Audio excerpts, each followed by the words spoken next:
See that? That's me, running from the bathroom to my bedroom as quickly as I can because whenever I'm home alone, my own hallway intimidates me. The list of things I'm irrationally afraid of hasn't really changed that much since I was a kid, and on that list is horror movies. I could never understand the appeal. What's so fun about being scared? Why would you willingly set yourself up for nightmares and paranoia? Don't get me wrong, I love Halloween. I have watched horror movies, but I only need to watch 1 or 2 of them each October, and then I'm doing stuff like this for the rest of the year. For once though, I've challenged myself to watch and review films with some kind of horror aspect to them. So, 31 days, 31 actual scary movies. Let's get started. Of course, everyone who knows I'm terrified of spiders would recommend this movie to me. Of course they would. Well, I hope they're all patting themselves on the back now because this was the first time a movie has ever made me scream out loud. Watching this with my mom, who also hates bugs, made it a bit difficult for either of us to focus on the plot,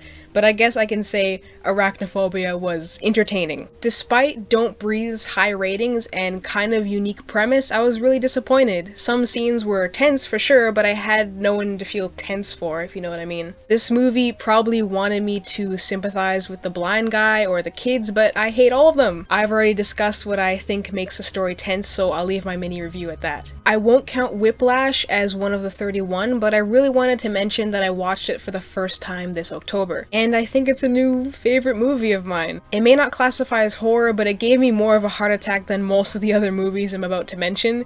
I couldn't tear my eyes away the whole time. I could never look at J. Jonah Jameson the same way ever again. It was amazing. Wait, please don't get mad at the rating. I can explain. I've spent most of my life avoiding The Thing after accidentally seeing a clip from the 2011 prequel once. 10 years and some Junji Ito manga later, I came to expect that once I did work up the courage to watch it, it would be, well, I don't know, I just had high expectations. The practical effects are amazing, so is the tension, but I couldn't connect even a little with any of the characters, partially because there were so many of them. 3.5 means I liked it anyways. Alfred has never let me down before, but I'm sad to say the birds kinda sucked. Well made, especially for the time, but not consistently scary or entertaining. Maybe it would have been better if we'd gotten any kind of payoff or explanation to the mystery, which I was expecting the entire time. Mononoke, no, not that Mononoke, may be an anime series and not a movie, and I may not have finished it yet, but I did watch it specifically because it's horror,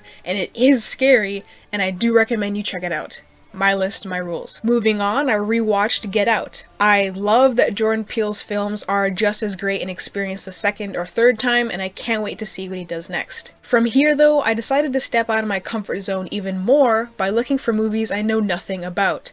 The ones that are either little known or independently made. After browsing a bunch of random lists online, my 3 a.m. self settled on Hansel and Gretel Witch Hunters, then Hansel versus Gretel. Hansel and Gretel is basically a modern retelling of the classic fairy tale that plays into the whole cannibalism grandma thing, and it's bad. Really bad. I don't know whether to attribute it to the bad acting or a bad script, maybe both, but the people don't talk like people. I made it 15 minutes in before moving on to Hansel and Gretel Witch Hunters. And here's the thing, I enjoyed this movie way more than I expected to or probably should. It isn't independently made, it even has a lot of big names behind it, but it bombed at the box office. Probably because no one asked for or felt they needed another R-rated fairy tale retelling, and neither did I, but for some reason I had a lot of fun. Hansel versus Gretel, however, was... I didn't realize it was a direct sequel to Hansel and Gretel at first, since there was a completely different director and cast, but yeah, I couldn't finish this one either. Don't worry, it gets worse from here, because the next night I watched The Last Days on Mars. It's basically zombies, but on Mars! Whoa! Watch this person breathe heavily as they wander through the dark with a flashlight. I watched After all the way through, hoping the unique-ish plot would go somewhere, and felt my time was wasted. My notes pretty much sum it up. Super boring and confusing, a romance drama pretending to be horror. Monsters was everything After should have been. A lot was done with a very low budget, and the characters are just as compelling as the world. If you do give this a try, don't go in expecting to be scared exactly, because this movie values atmosphere over action. From here I started watching a mixture of classics and indie films, so Final Destination. Never watched it before and it was surprisingly not trash. I wasn't scared, I was just rubbing my hands together like, alright, who's gonna die next? Another movie literally everyone except me has seen, and it was kinda ruined since I already knew the twist. Also, what is up with the editing? You know what I mean, right? The weird camera movements and stuff made scenes that were supposed to be tense hilarious. Please don't tell me I was the only one laughing during the entire climax of Saw. Right after I finished rereading the book, I rewatched Coraline, and don't let people tell you that middle grade novels or animated movies can't be scary, because that is so wrong. This movie is gorgeous and it is terrifying, really toned down from the book and still terrifying. I love Coraline so much. Should Dial M for Murder count in this list? Well, whatever. Old Alfred redeemed himself in my household. This was super tightly written despite the whole story happening in one area, and definitely up there with Rear Window or Vertigo as a legendary crime thriller. I watched Akira for the first time 6 or 7 years ago and hated it, so I gave it another chance this October but didn't understand the plot any more than I did back then. I can appreciate the masterful animation and cool soundtrack and the influence Akira as a film has had on the film industry. I just think that the story could have done a better job at not confusing me. Nicole was really cool. Artsy and weird, part comedy, part thriller horror with a lot of stylistic aspects to it that made it stand out from the other movies I've seen this year. Not perfect though. It was pretty slow paced and some character interactions felt like skits, but in the unintentional cringy way. Still, I enjoyed it. Kind of want a sequel or more stuff from whoever directed it. Sleepaway Camp is one of the classic slasher movies that kept popping up when I looked for recommendations, but I went in blind and I wish I hadn't. Very few movies have made me as angry as I was watching Sleepaway Camp. Like, the credits rolled and I wanted to punch a wall. I think it's a combination of all the bullying scenes, which I know are fictional, but whenever they show up in movies they genuinely upset me. The poorly slapped together plot and a message that I interpret as problematic. I don't care if those things were intentional or not, I don't like this movie. I cheered myself up by rewatching the Addams Family movies, as is a Halloween tradition, and it worked. These movies are so funny and charming, they're just chef's kiss, such a blessing.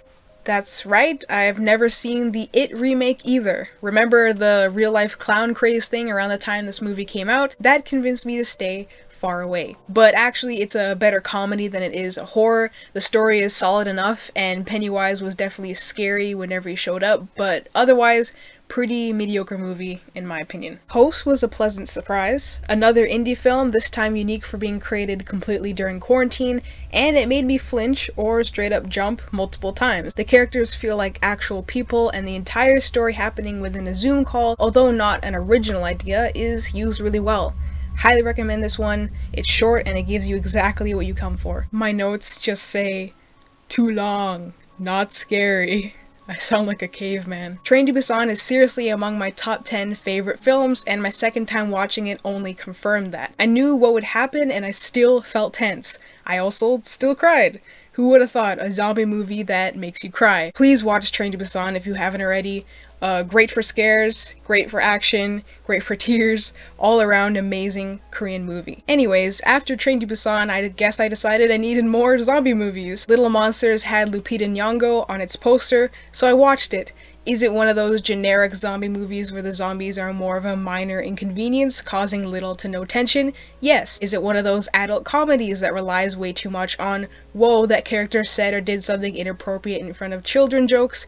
Yes. But it has Lupita Nyong'o in it. I will not be taking any more questions at this time. Pride and Prejudice and zombies! I don't know how this movie managed to be both a great Pride and Prejudice adaptation and a solid zombie action flick, but it did, and I loved every second. I'm aware it probably doesn't deserve such a high rating because there were plot issues, but the vibes alone, the clever concept alone, Mr. Darcy and Elizabeth Bennet letting their blades do the talking for them, Lady Catherine has an eye patch, and it all just feels right. Okay, so after that, I watched It Follows, The Wailing, and Texas Chainsaw Massacre. It Follows was not what I was expecting at all, but not in a bad way, I guess. Definitely tense, definitely succeeded in giving me paranoia for the next couple days, but it seems like more of a thriller drama than a horror at times. As for The Wailing, it started off strong but gradually got more and more confusing. I would have called it a solid supernatural mystery if not for the ending, which made me feel like I'd wasted my time theorizing and taking the story seriously. You'd think with how long a movie it is, they could have done better at planning things out, but whatever. If I'm just referring to the first half of The Wailing, I'd say it's worth a try if you're interested. Texas Chainsaw Massacre didn't surprise or disappoint me. I knew the characters wouldn't be super distinctive and that the plot was straightforward, and neither of these things detracted from the horror. I could really imagine myself in these scenes, reacting as a normal person would to being chased through the woods with a chainsaw. It is mostly a lot of screaming though. I was going to make the final film You're Next, but then I found out it was made by the same director as Death Note the movie, which I've already given my thoughts on at length. So I chose to watch Bad Hair instead. Bad Hair is the newest movie on this list, so I've heard almost no one talk about it, and maybe this is the first review you're seeing of it. Well, let me tell you, when I first saw the trailer, I thought it was a joke, but the actual execution of a seemingly goofy idea was amazing, unsettling, inventive, gross, and I mean gross, but entertaining throughout. And next time I get my own hair done in any way, I will be thinking about this movie. And that is all the horror films I watched in October. I think I did succeed in kind of getting over my fear of being afraid, so maybe I can do this again next year. If you have any recommendations that aren't from the 70s or 80s and also don't involve spiders, let me know and check out my other stuff if you want.